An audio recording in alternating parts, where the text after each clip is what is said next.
અમરેલી જિલ્લામાં માછીમારો માછીમારીનો વ્યવસાય કરે છે। જાફરાબાદ વિસ્તારની અંદર 700 જેટલી બોટ આવેલી છે। આ 700 બોટ 30 થી 40 નોટિકલ માઇલ દરિયાની અંદર મચ્છી પકડવા જાય છે અને ત્યાંથી માછલીઓ પકડીને લાવવામાં આવે છે અને તેનું ગ્રેડેશન કરી તેનું વેચાણ કરવામાં આવતું હોય છે। મારું નામ ધર્મેશ બારિયા છે, રહું છું જાફરાબાદ અને ખારવા સમાજમાંથી આવું છું।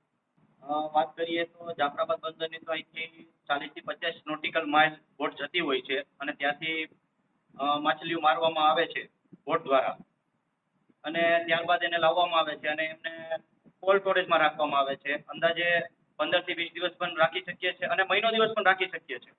ત્યારબાદ એમની વેચણી થતી હોય છે જુદા જુદા બંદરોમાં। અહીંથી તમે લેજો વેરાવળ છે, મુંબઈ છે, બેંગ્લોર છે, અથવા તો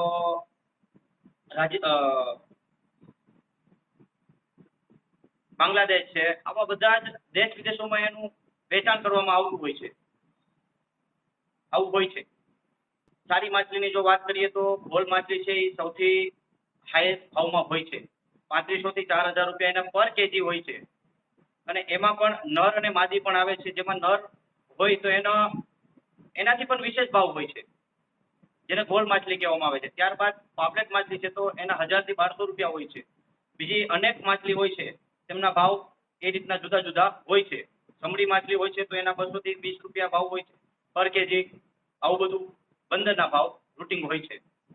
સૂકી માછલીની જો વાત કરીએ તો બોમ્બે ડક માછલી જાફરાબાદની ખૂબ વખણાવ છે અને એમનો પર કેજી ભાવ હોય છે 200 થી 250 રૂપિયા અને એમને સુકાવી અને ત્યારબાદ એમના બંડલ વાળવામાં આવે છે। બંડલ વાળી અને અહીંથી તમે કહો તો મુંબઈ છે, એવલા છે, બેંગ્લોર છે, એવા અનેક દેશ વિદેશોમાં જે ગામ આવેલા છે એમાં એમનું વેચાણ થતું હોય છે અને ત્યારબાદ અમે લોકો એમાંથી બધું ચલાવતા હોઈએ છીએ। સૂકી મછલીની જો વાત કરીએ તો એને લાવ્યા પછી એમને એક દોરડાની કાઠી આવેલી હોય છે અને કાઠીમાં એને સુકાવવામાં આવતી હોય છે।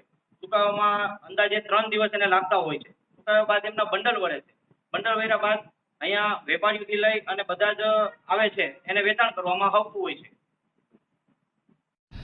જાફરાબાદમાં 700 જેટલી બોટ દ્વારા 8 મહિના સુધી દરિયો ખેડવામાં આવે છે અને ત્યાંથી અલગ અલગ માછલીઓ દરિયામાંથી પકડવામાં આવે છે અને તેનું વેચાણ કરવામાં આવે છે। જેમાં ખાસ કરીને શ્રીલંકા, બાંગ્લાદેશ જેવા દેશની અંદર જાફરાબાદની માછલીઓનું વેચાણ કરવામાં આવે છે। આ માછલીઓ લાંબા સમય સુધી સારી રહે છે અને તેની સુકવણી પણ કરી અને તેનું વેચાણ પણ જાફરાબાદથી અલગ અલગ વિસ્તારની અંદર કરવામાં આવતું હોય છે।